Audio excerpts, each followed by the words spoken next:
lanjut nih. Setelah tadi pemberian bakteri starter, lalu selanjutnya apa lagi gitu yang harus dilakuin? Step selanjutnya. Nah, untuk setelah ikan tadi kan kita startup running kolam baru ya. Biasanya saya kasih bakteri starter, nyalain nyalain air tuh sirkulasi 24 jam. Besok boleh masuk ikan tester, 3 atau 2 atau 3 ya, itu untuk tester. Nah kalau udah masuk, udah paling jaga porsi pakan aja, jangan terlalu banyak kasih pakan gitu. Karena yang saya bilang tadi, kenapa saya wanti-wanti jangan terlalu banyak, karena amoniak. Itu kalau terlalu banyak pakan, banyak amoniak yang timbul, siapa yang akan ngolahnya? Sementara kolam belum matur dan nggak ada yang ngolah limbah tadi. Total amonium nitrogen tadi nggak ada yang ngolah gitu. Yang akhirnya pasti ikan sakit. Jadi untuk perawatan sampai matur itu cukup kasih pakan secukupnya, berarti jangan terlalu banyak. Kalau udah mungkin kolam udah kan kadang kolam-kolam baru biasanya kan berbusa atau biarin aja karena itu kan proses. Jadi jangan kaget musuh wah banyak atau keruh atau biarin aja. Karena itu kan proses. Banyak juga sih saya nemuin di grup-grup Facebook gitu ya. Numpang tanya suhu atau gimana gitu ya. Ini kolam saya kenapa kok berbusa gitu. Gitu. Kolam baru tapi langsung udah begitu masuk air berbusa gitu. Saya juga pernah lihat ya beberapa. Nah kalau saya coba lihat, saya lihat ikannya itu ada berapa. Itu overload banget. Ya kolam baru udah diisi ikan 10-20 gitu. Sementara filter itu belum atur. Berarti sebenarnya di situ ekosistemnya belum ada. Yang si penghuninya udah banyak gitu ya. Itu sebenarnya harusnya itu bertahap, ada step yang harus kita jalanin, harus sabar. Step pertama yang kita jalani kasih bakteri atau mau alamiah juga nggak masalah, nggak usah kasih bakteri sebenarnya nggak masalah. Ekosistem akan terbentuk dan itu akan dengan sendirinya akan terbentuk gitu. Makanya kita harus sabar. Kenapa dikasih ini supaya lebih cepat membantu gitu ya. Membantu. Nah, gitu. jadi ini juga nggak bisa instan. Setelah dikasih bakteri starter, ini akan hidup seminggu nggak bisa. Tetap ini juga ada prosesnya ya. Cuman emang lebih enak kalau dikasih bakteri starter, kita membantu memperbanyak bakteri itu dikasih gitu doang. Untuk pemula jadi diusahakan jangan terlalu buru-buru ya, nikmatin prosesnya dulu. Ada proses nggak bisa instan. Kolam tuh nggak bisa instan. Betul. Kolam tuh nggak bisa instan, harus sabar gitu. Harus sabar, jangan langsung begitu kolam baru jadi langsung masuk ikan banyak gitu ya. Itu pengalaman saya juga bang gitu. Ya itu wajar ya, maksudnya semua penghobi dan saya pun juga dulu merasakan seperti itu. Nah, makanya saya kenapa mungkin sharing di sini. Saya nggak mau lah istilahnya teman-teman yang lain hobi putus asa gara seperti ini gitu kejadian kolam mati mulu karena emang ekosistem dia bentuknya udah salah gitu. Itu aja sebenarnya sih. Lebih kesabar dan menikmati prosesnya gitu ya. Prosesnya. Kata siapa penyanyi dangdut tuh akan indah pada waktunya gitu ya. Dewi Persik gitu. Oh ya bang, mau tanya lagi nih untuk menilai sesuatu nih maksudnya kolam gitu. Untuk posisi matur tuh seperti apa gitu bang? Apakah itu ntar kelihatan airnya bening? Nah bisa sebenarnya untuk kolam matur itu dilihat dari apanya gitu? Dari ekosistem itu kita bisa lihat.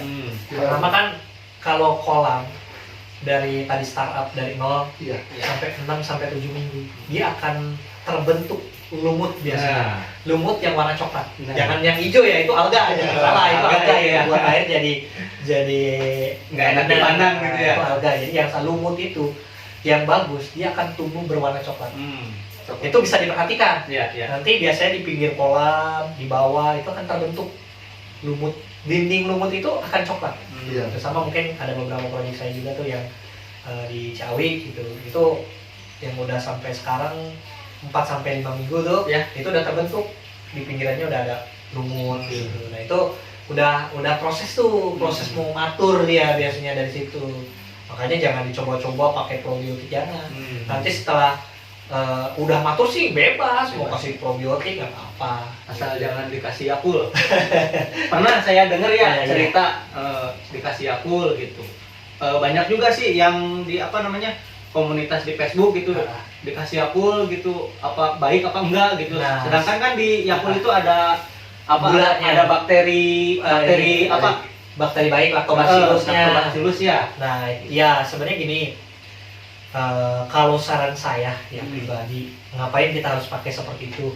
Toh itu kan sebenarnya difungsikan untuk manusia. Kenapa nggak harus kita konsumsi sendiri? Pribadi. Diminum sendiri. Itu kan buat kita juga ngapain. Nah untuk di kolam, istilahnya saya nggak terlalu saranin. Karena kenapa? Di situ kan ada fermentasinya dan gula. Nah itu hati-hati di sininya doang sih sebenarnya. Kalau untuk bakterinya emang baik, Bakteri itu cuman ya kalau bisa sih ya carilah banyak lah yang ada yang probiotik yang kasarnya yang mengandung lactobacillus protectus gitu ya. Jangan beli jangan beli Yakult gitu.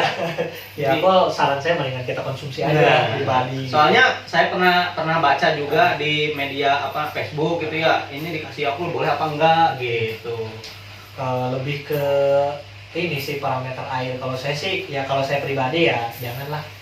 Cari aja yang probiotik yang banyak kok gitu, yang bagus-bagus gitu kan, nggak harus Yakult. Kalau Yakult kan buat manusia gitu kan, sayang daripada dikasih ke ikan mending kita minum sendiri gitu kan. Soalnya banyak kan kayak gitu penghobi di Indonesia sendiri suka eksperimen. Iya, eksperimen betul. Apalagi yang pemula-pemula ya Bang ya. Coba-coba.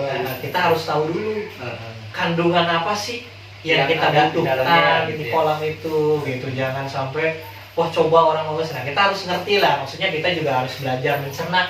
Iya. Baik nggak sih sebenarnya untuk ekosistem kita? Ini dampaknya apa gitu? Gitu kan kalau misalkan emang khusus dia spesifikasi untuk kolam, dia kan udah dibuat gitu kan? Ekosistemnya itu udah akan dibentuk gitu. Itu aja sih sebenarnya. Berarti untuk kolam sendiri nggak usah pakai yang aneh-aneh lah. Iya betul. Sebenarnya nggak ribet. Manusianya sendiri yang ribet. Iya. Gitu. Sebenarnya ekosistem kolam itu ya intinya sabar. Semua ada proses. Dibiarkan secara alami juga bisa tumbuh ya. Betul, bisa Asal tumbuh. kita Nggak harus kayak gini-gini nggak masalah. Dan juga yang terpenting sharing lah ya. Iya, Sharing iya. kepada yang udah berpengalaman gitu ya. Seperti Bisa. kita ngobrol di sini gitu ya. Boleh lah, referensi kan banyak di Google, di YouTube gitu kan. Cari yang terbaik aja. Iya, Maksudnya betul. kita cerna lah. Kalau emang tuh baik, ya silahkan dipakai gitu. Kan intinya kan sebenarnya secara garis besar keseluruhan ekosistem itu kan kita menjaga parameter air itu supaya sehat. Itu doang sebenarnya intinya. Nah, kalau parameter air sehat itu udah pastikan sehat, tumbuh dengan layak, sama dengan di habitat aslinya. Untuk mengetahui air itu sehat apa enggaknya seperti apa. Kadang kita kan yang pemula lihatnya air sama aja gitu. Nah sebenarnya kalau untuk kasat mata mungkin kita juga bisa lihat seperti apa sih air sehat itu. Ya mungkin dari air, istilahnya parameter air, kalau misalkan air jernih, ya air jernih juga belum tentu sehat. Ya, tapi kalau kita lihat air jernih ya bisa juga sehat gitu. Tapi kan semua ada orang air kotor aja di empang aja ikan bisa sehat. Nah itu kan bukan jadi patokan.